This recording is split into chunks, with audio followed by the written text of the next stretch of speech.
He thought he was saving her life, but she ended up saving his soul.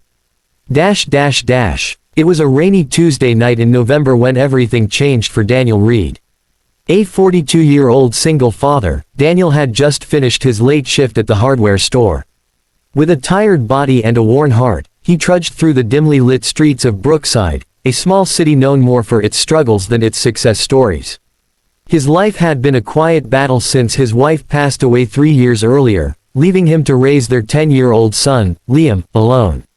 Money was tight, time was tighter, and joy felt like a distant stranger. But that night, that one night would draw a line between everything that was and everything that would come after. As Daniel crossed Fifth Avenue, he spotted a small figure huddled near a bus stop. At first, he thought it was just someone waiting for a late bus.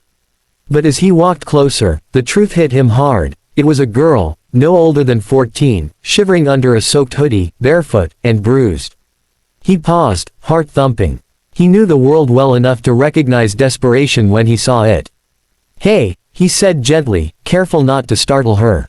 "You okay?" The girl flinched, pulling her knees in tighter. "I'm fine," she mumbled, her voice cracking. But she wasn't. Daniel looked around. The streets were empty. The bus wouldn't be coming this late. He didn't know what made him take that next step. Maybe it was the father in him, maybe just humanity, but he knelt in front of her, met her eyes, and said words he hadn't said to a stranger in a long time. "You don't have to be alone." After a few tense minutes, the girl gave in.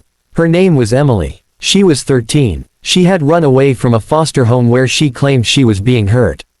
Her eyes, dull with fear, told a story she wasn't yet ready to share in words. Daniel didn't know the right thing to do.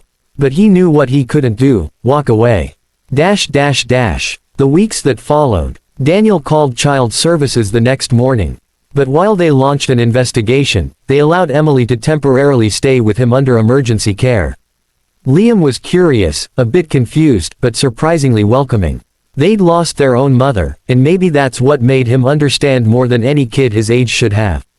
Daniel prepared the couch, made her grilled cheese, and sat at the table with her night after night, waiting, just waiting, for her walls to lower. It took time, but slowly, Emily began to laugh at Liam's jokes.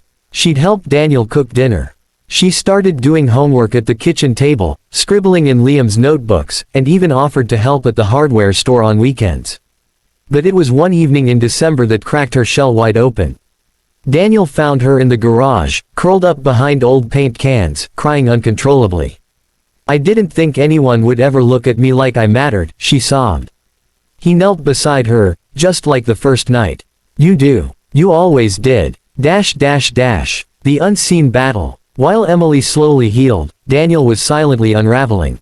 The store was losing customers.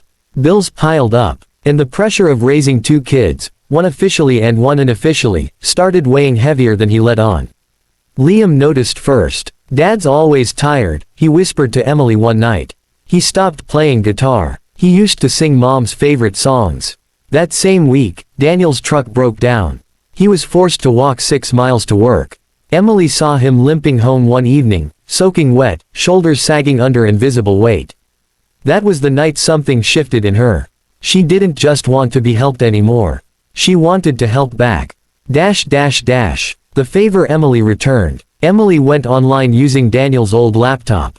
She created a TikTok and started posting little clips of their life. Daniel cooking, laughing with Liam, fixing old lamps, teaching her how to hammer nails, even singing softly when he thought no one was listening. She called it, "The Dad Who Gave Me a Home." People watched. Then people shared. One of the clips, a blurry video of Daniel and Liam dancing in the living room with Emily laughing behind the camera, hit over 2 million views in 3 days. Followers flooded in, commenting things like, "Greater than, this man deserves the world. He saved her, and now she's saving us with this story. Where's his GoFundMe? I want to help." Emily hadn't planned for this, but it was happening.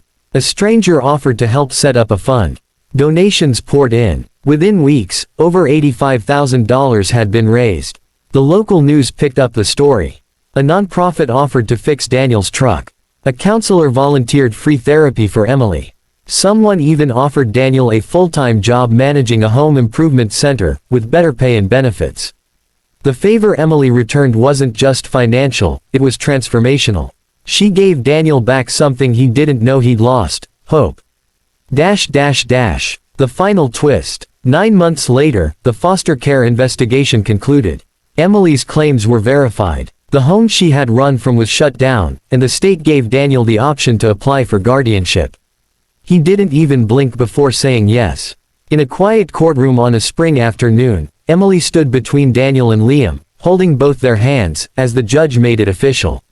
Family. The message. This isn't just a story about a man saving a girl in the rain.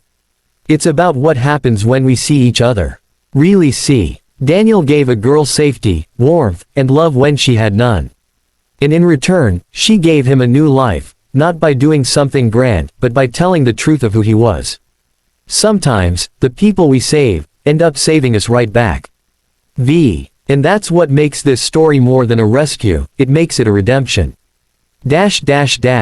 End screen. A home video style clip of Daniel, Liam, and Emily laughing in the kitchen, with the caption, "This family was built, not by blood, but by heart."